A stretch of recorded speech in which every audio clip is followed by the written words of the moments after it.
Hello everyone, welcome to Turkish Spotlight Secrets.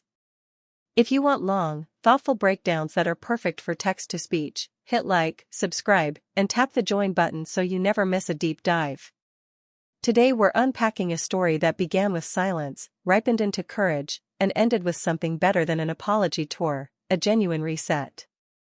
It's the story of Ebru and Akın Akın, two names linked forever by a project that marked an era, and how they finally decided to call a truce. What happened next surprised even the people in the room. After the peace talk, Ebru met Akın's partner, and the three of them spent an evening together that rewrote months of tension in a single, careful conversation. Let's start at the beginning, the part everyone thinks they know but nobody can quite prove. Yes, there was a rift. Yes, it lingered. The exact spark remains private and probably always will. Some whisper it was scheduling, others say it was an interview quote that traveled without context, and a few claim it was simply fatigue after a long, demanding run in front of the cameras. Real life prefers small frictions over grand betrayals. What matters is that the distance grew, invitations got shorter, and a habit formed: when one arrived somewhere, the other left sooner than planned. The first crack in the ice wasn't a public gesture. It was a message relayed through a mutual friend who was tired of choosing tables. The content was simple: would you be open to a conversation with no audience and no surprises? No cameras, no second-hand summaries, no one waiting outside to score the first reaction. Just two people in a room with time to speak and enough patience to hear. Ebru said yes. Akın said yes. And a place was chosen, Akın's home, neutral by intention, familiar enough to make honesty possible. Ground rules were set before anyone crossed the threshold. No recording. No gotcha questions. If either felt overwhelmed, they could pause. And importantly, Akın's partner would be introduced only if the conversation went well. That wasn't drama, it was respect. Nothing derails a reconciliation like premature choreography. Ebru arrived first, a few minutes early, because she hates the feeling of making someone wait when nerves are high. The house was not staged for a magazine, it was lived in: a soft throw on the arm of the couch, a stack of dog-eared scripts tied with a ribbon, music low enough to be a suggestion, not a mood. On the kitchen counter, there was tea, water, and a plate of something sweet that looked homemade. Small items, but evidence of thought. When Akın entered the room, he didn't start with a speech. He started with a simple line you use when you mean it: "Thank you for coming." The first minutes were awkward in the exact way reconciliation always is. Too much to say, too little courage to be the first to say it. Then the conversation found a shape. They began with the least explosive truth: exhaustion.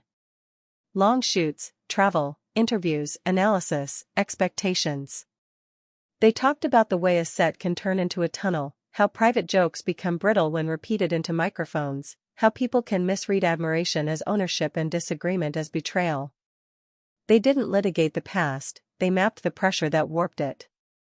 From there, the exchange moved to responsibility, not in the accusatory sense, but in the grown-up sense. Ebru owned the times she cut a sentence short and left room for others to finish it for her. Akın owned the half-jokes that sounded sharper than he intended when the day was long and patience was thin. They each apologized the way professionals should, clearly, without the poison of "if." No, I'm sorry if you felt hurt. Just, I'm sorry I hurt you. The difference is everything. When the ice finally broke, the memories came. The dog-tired mornings when a scene worked on the first take. The out-of-frame laughs that nearly ruined a serious moment. The fan who flew a long way to say thank you and forgot every word when they finally stood face to face, leaving all three of them laughing and a little teary.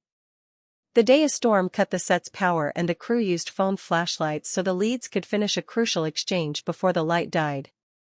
You cannot relive those moments, but you can remember the kind of people you were when you made them.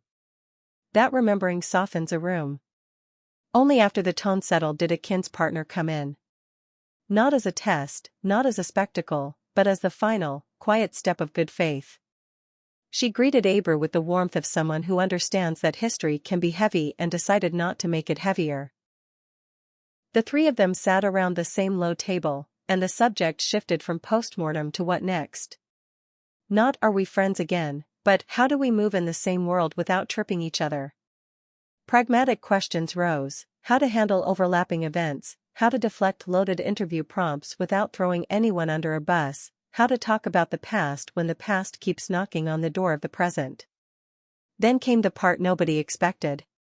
For an hour that felt shorter than it was, they forgot they were supposed to be careful. They talked about books, travel, and the city's small rituals, ferries at dawn, late coffees that become dinners, the particular comfort of hearing your name said by someone who has known you for years. They laughed more easily. The playlist shifted from background to conversational companion. Someone recognized a song from an old rap party and rolled their eyes in a fond way. They didn't perform forgiveness, they practiced it.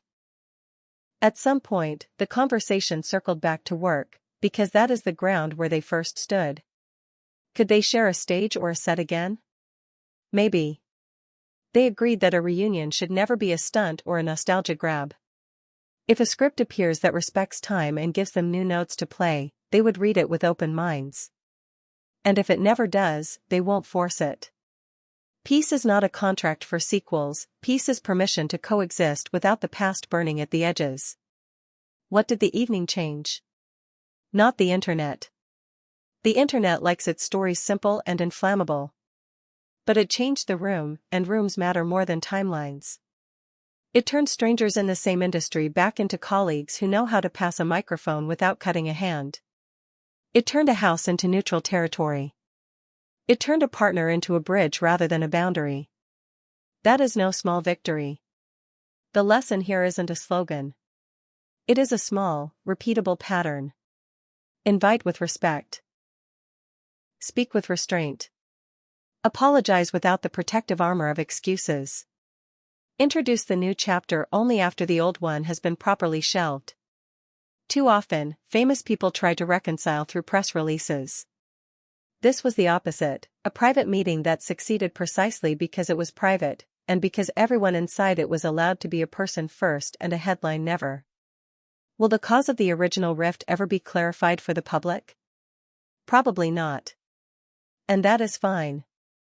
The appetite to know every detail is understandable, the right to withhold those details is non-negotiable. What you can know, and what matters, is that both sides acted bravely. It takes courage to admit you misheard, misspoke, or misread. It takes more courage to walk into a house where your memory lives, greet the future sitting on the sofa, and set your pride down long enough to listen. If you sensed a shift in their recent public appearances, you weren't imagining it. The temperature has lowered around their names. The charged edges have softened.